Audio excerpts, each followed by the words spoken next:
Hello दोस्तों, welcome to my YouTube channel literature Gyan. और आज मैं आपके लिए लेकर आया हूं ऑगस्टिन एज का बहुत ही फेमस ऐसे जिसको लिखा था जोनाथन स्विफ्ट ने। और आज मैंने आपके लिए इसका हैंड रिटन नोट्स यानी खुद से एक क्वेश्चन तैयार किया है जो कि एग्जाम में 14 से 16 नंबर का आता है। तो अगर आप ये सब लिखेंगे तो प्रॉमिस करता हूँ कि आपको एग्जाम में फुल मार्क्स मिलेंगे। तो आइए शुरू करते हैं। A modest proposal by Jonathan Swift. A modest proposal is a Juvellian satirical essay।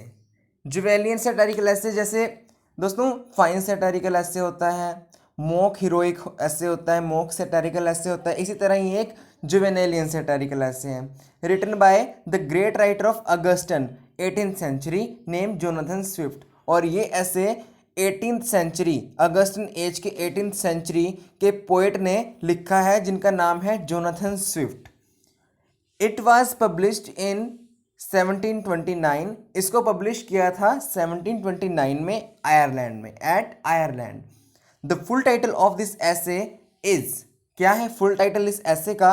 A modest proposal in full of preventing the children of poor people for being a burden to their parents or country and making them beneficially to the public. इसका मतलब क्या है कि ए modest proposal गरीब बच्चों को अपने देश या पेरेंट्स पर बोझ डालने से रोकने के लिए, उन्हें जनता के लिए फ़ायदेमंद बनाने से भरा एक प्रस्ताव या फिर पत्र कह सकते हैं हम, वो है। आगे है, इन दिस ऐसे Jonathan Swift criticises the government of Ireland. Criticises का मतलब क्या होता है? मतलब दोष निकालना या मतलब आलोचना करना कि भाई इन्होंने इतना बुरा काम किया है कि उन्हें ऐसा नहीं करना चाहिए, उसका मतलब होता है क्रिटिसाइज करना।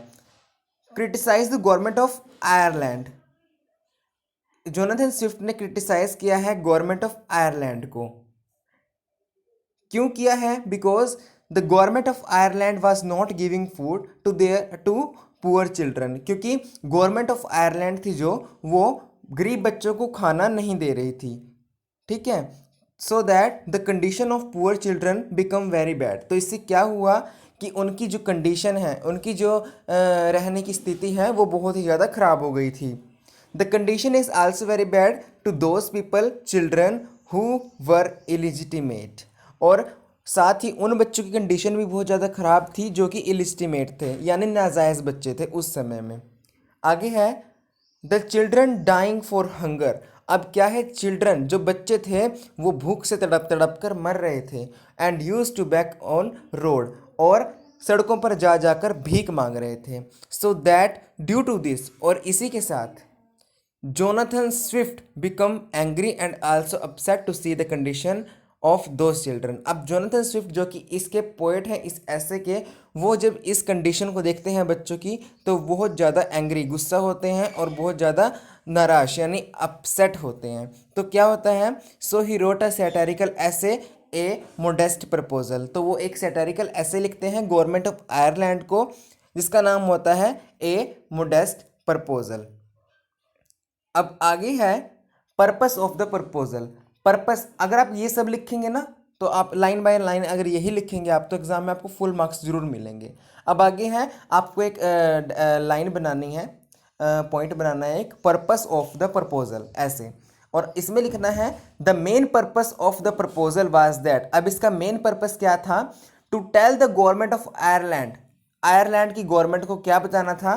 That when the children become 1 year, जब बच्चा 1 साल का हो जाएगा, it will be sold to the butchery. अब बटचरी क्या होता है? कत्ल खाना, जिसमें मार काट होती है। कि जब बच्चा 1 साल का हो जाएगा तब उसे बेच दिया जाना चाहिए बटचरी यानी कत्ल खाने में। आफ्टर किलिंग दैम, और उसके मरने के बाद, there meet will be cooked in big hotels, और उसके मरने के बाद उनके मांस को बड़े बड़े होटलों में तला जाएगा या खाया जाएगा। Swift says that the government of Ireland this is the best way to removing the poverty of poor people. और जोनाथन स्विफ्ट जो कि पोएट हैं वो कहते हैं कि ये बेस्ट वे है, बहुत ही अच्छा रास्ता है आयरलैंड की गरीबी को कम करने का जो उस समय फैली थी पुअर पीपल के अंदर। Obviously Swift did not want to do that all, और ये सब स्विफ्ट बिल्कुल नहीं करना चाहते थे जो कि इसमें बताया गया है स्विफ्ट ने कि बच्चा 1 साल का हो जाएगा उसे मार दिया जाएगा, उसे खाया जाएगा, ये सब बिल्कुल नहीं करना चाहते थे Jonathan Swift. But he only asked to criticise the government, और उन्होंने सिर्फ और सिर्फ क्रिटिसाइज किया है गवर्नमेंट ऑफ आयरलैंड का, यानी आलोचना की है गवर्नमेंट ऑफ आयरलैंड की, वो ऐसा कुछ भी नहीं करना चाहते थे। When Swift wrote this essay, जब स्विफ्ट ने ये ऐसे लिखा या पब्लिश किया, people of Ireland also said that the condition of Swift's mind was not good. और जब उन्होंने ये पत्र लिखा, ये प्रस्ताव लिखा गवर्नमेंट ऑफ आयरलैंड को, तब वहाँ के लोगों के बीच में ये बातें बनी कि स्विफ्ट की कंडीशन अच्छी नहीं है, स्विफ्ट का माइंड जो है, माइंड की कंडीशन जो है अच्छी नहीं है। ही वॉज मेंटली डिस्टर्ब, और वो पागल हैं।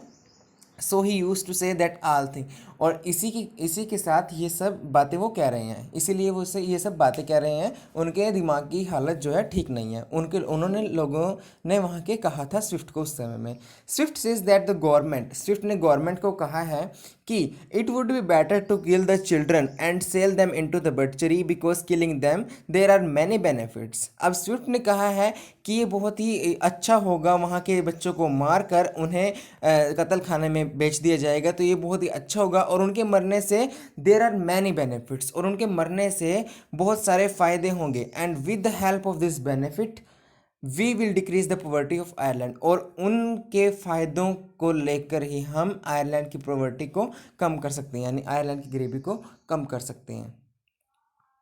आगे है बेनिफिट। अब स्विफ्ट ने बेनिफिट बताए हैं। बेनिफिट ऑफ द प्रपोजल, ये आपको एक और पॉइंट बनाना है और लिखना है। In this essay Swift has told the benefits due to the death of children. अब स्विफ्ट ने बताया है कि बच्चों के मरने से बहुत सारे बेनिफिट होंगे। क्या क्या बेनिफिट होंगे? पहला बेनिफिट है ओवर पॉपुलेशन। ओवर पॉपुलेशन जो है ये है कि बढ़ती जनसंख्या। The first advantage will be that, जो पहला फ़ायदा वहाँ की गवर्नमेंट को होगा वो क्या होगा कि the population of Ireland will be decrease due to death of the children. कि पहला बेनिफिट जो सरकार को होगा वो होगा कि आयरलैंड की जो पॉपुलेशन है वो डिक्रीज यानी कम होना शुरू हो जाएगी due to death of children, बच्चों के मरने से। अब दूसरा बेनिफिट है पेरेंट्स इनकम।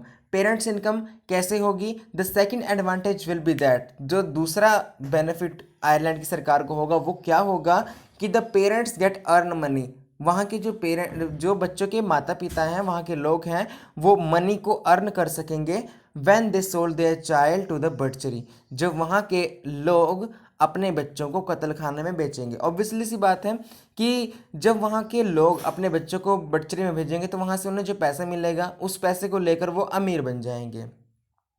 आगे है rich people eat good food, यानी जो बहुत ही बड़े बड़े लोग हैं, जो बहुत अमीर लोग हैं, वो अच्छा खाना खा पाएंगे।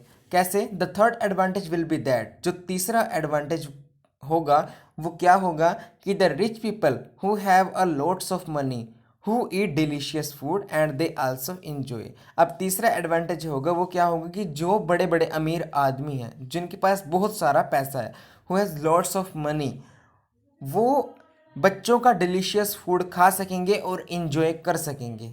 इसमें ये बताया गया है।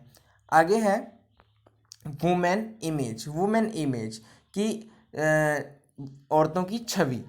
The fourth advantage will be that, जो चौथा एडवांटेज होगा वो क्या होगा? By giving birth to the child, बच्चों को जन्म देने से the image of women will be increase in the society, जो वुमेन्स की इमेज है सोसाइटी के अंदर वो बढ़ेगी बच्चों को पैदा करने से।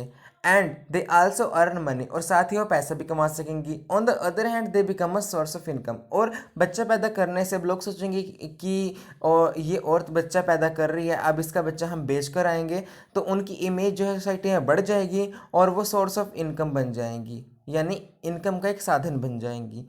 अगला है अनएम्प्लॉयमेंट प्रॉब्लम। अनएम्प्लॉयमेंट प्रॉब्लम कैसे दूर होगी? ये जोनाथन स्विफ्ट ने बताया है कि the fifth advantage will be that, जो पांचवा बेनिफिट होगा वो क्या होगा? The unemployment problem will be reduced, जो अनएम्प्लॉयमेंट, जो बेरोजगारी की समस्या है वो बंद हो जाएगी, वहाँ पर वो कम हो जाएगी ड्यू टू डेथ, बच्चों के मरने से, due to the death of children, बच्चों के मरने से वहाँ की बेरोजगारी कम हो जाएगी। And the government will not having problem, और गवर्नमेंट के पास ये समस्या नहीं रहेगी to give the employment to the people, कि वो लोगों को रोजगार दें। ये जोनाथन स्विफ्ट ने 5 एडवांटेजेस बताए हैं आयरलैंड की सरकार को। आगे पोएट क्या कहता है, इसमें इम्पैक्टफुल वर्ड्स बताए गए हैं। इम्पैक्टफुल वर्ड्स के नाम से आपको एक और पॉइंट बनाना पड़ेगा लास्ट, और इसमें लिखना पड़ेगा there are many impactful words used in the proposal, कि इस प्रपोजल के अंदर जोनाथन स्विफ्ट ने बहुत सारे इम्पैक्टफुल वर्ड्स भी दिए हैं या बताए हैं। क्योंकि बिकॉज स्विफ्ट कहता है कि when the child become 1 year, कि जब बच्चा 1 साल का हो जाएगा, देयर वेट इज मोर और लेस, ये फर्क नहीं पड़ता उसका वजन ज़्यादा हो गया less, it's price also depend on its weight, जो बच्चा होगा उसका प्राइस उसके वेट पर डिपेंड होगा, निर्भर होगा। If they had no meat they need to be eat more and more, और अगर उसके अंदर कोई मांस नहीं होगा तो उसको जरूरत पड़ेगी ज़्यादा से ज़्यादा खाने की। मतलब स्विफ्ट ने बताया है कि उस समय में जिस बच्चे का ज़्यादा वेट होगा उसका प्राइस उतना ही बढ़ेगा, अगर बच्चे का प्राइस कम हुआ तो उसका प्राइस भी कम हो जाएगा। और अगर किसी बच्चे के अंदर मांस नहीं है, 1 साल का हो गया फिर भी मांस नहीं है, तो उसे जरूरत पड़ेगी खाना खाने की बहुत ज़्यादा, eat more eat more. In the end Swift says that the government, अब स्विफ्ट कहता है गवर्नमेंट को आयरलैंड की, बाय डूइंग ऑल दिस, ये सब करने से the economy of Ireland will be increase, जो इकोनॉमी है, जो अर्थव्यवस्था है आयरलैंड की, वो क्या है, इंक्रीज होगी, बढ़ेगी। तो ये दोस्तों ये था आपका आज का टॉपिक, आज का एक ऐसे जिसको लिखा था जोनाथन स्विफ्ट ने। बहुत ही अच्छा ऐसे है, उम्मीद करता हूँ कि आपको समझ आया है। मैंने बहुत ही सिंपल लैंग्वेज में आपको समझाया है, उम्मीद करता हूँ कि आपको ज़रूर समझ आ गया होगा।